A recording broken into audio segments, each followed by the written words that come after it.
Now here are some questions from the chapter Indigo plus 2 class. List the places that Gandhi visited between his first meeting with Shukla and his arrival as Champaran.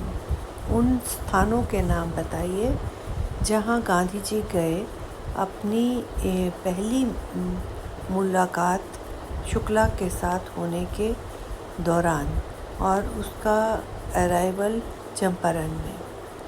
Answer: after his first meeting with Shukla, Gandhi visited Kanpur, his ashram near Ahmedabad, Calcutta, Patna, Muzaffarpur before he reach Champaran.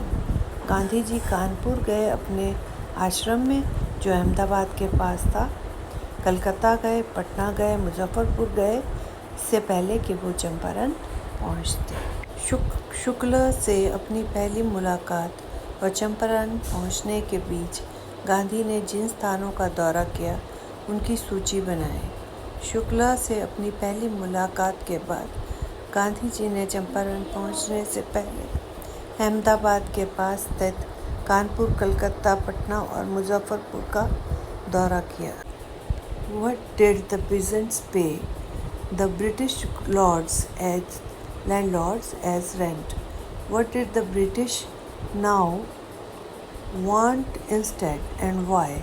What would be the impact of synthetic indigo on the prices of natural indigo? किसान क्या पे करते थे British landlords को किराए के रूप में और ब्रिटिश अब क्या चाहते थे उसके अलावा, और इसका क्या प्रभाव पड़ने वाला था सिंथेटिक इंडिगो का प्राकृतिक इंडिगो के प्राइजेस पर. According to the long term contract, the peasants were forced to plant 15% of their holding with indigo and pay the entire harvest as rent. लंबे कॉन्ट्रैक्ट के अनुसार जो किसान थे वो उनको उन पर ज़बरदस्ती की गई कि वो 15% अपने ज़मीन के ऊपर इंडिगो लगाएं और पूरी की पूरी हार्वेस्ट, पूरी की पूरी फसल किराए के रूप में दें. Now with the development of synthetic indigo in Germany, the British landlord did not want indigo from their plantation. अब क्योंकि सिंथेटिक इंडिगो जर्मनी में बन गई थी तो ब्रिटिश लैंडलॉर्ड्स जो थे वो अपनी ज़मीन से इंडिगो नहीं चाहते थे.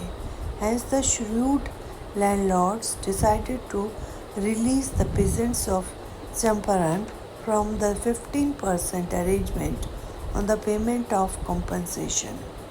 इसलिए कुछ कुछ क्रूर जो जमींदार थे उन्होंने फैसला किया वो किसानों को इस कॉन्ट्रैक्ट से आज़ाद कर दें जिसमें उन्हें 15% की पेमेंट एज compensation करनी थी. Development of synthetic indigo would lead to an increase in the price of natural indigo. और इसी तरह सिंथेटिक इंडिगो के विकसित होने के कारण हो सकता था कि नेचुरल इंडिगो का प्राइस भी बढ़ जाए. किसान अंग्रेज जमींदारों को लगान के रूप में क्या देते थे? अब अंग्रेज इसके बदले में क्या चाहते थे और क्यों? कृत्रिम नील का प्राकृतिक नील की कीमतों पर क्या प्रभाव पड़ता?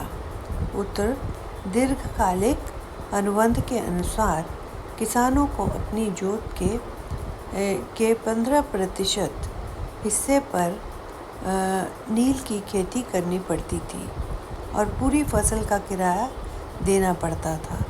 अब जर्मनी में कृत्रिम नील के विकास के साथ अंग्रेज जिम्मेदार इन बागानों में नील नहीं चाहते थे.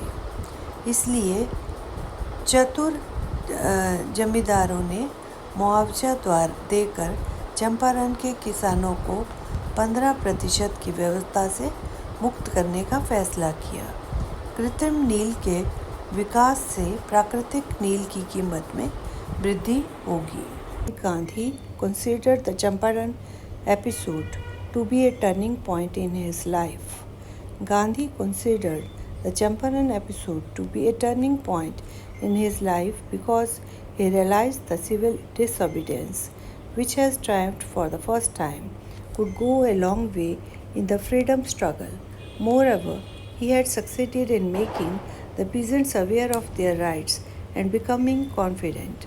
This success thus proved the effectiveness of Gandhi's method of non-violence and non-cooperation. Gandhi ji Champaran की घटना को अपने जीवन का महत्वपूर्ण मोड़ क्यों मानते थे? गांधी जी चंपारण की घटना को अपना जीवन का महत्वपूर्ण मोड़ इसलिए मानते थे क्योंकि उन्हें एहसास हुआ कि सविनय अवज्ञा जो पहली बार सफल हुई थी, स्वतंत्रता संग्राम में बहुत मददगार साबित हो सकती है। इसके अलावा वे किसानों को उनके अधिकारों के प्रति जागरूक करने और उनमें आत्मविश्वास भरने में भी सफल रहे।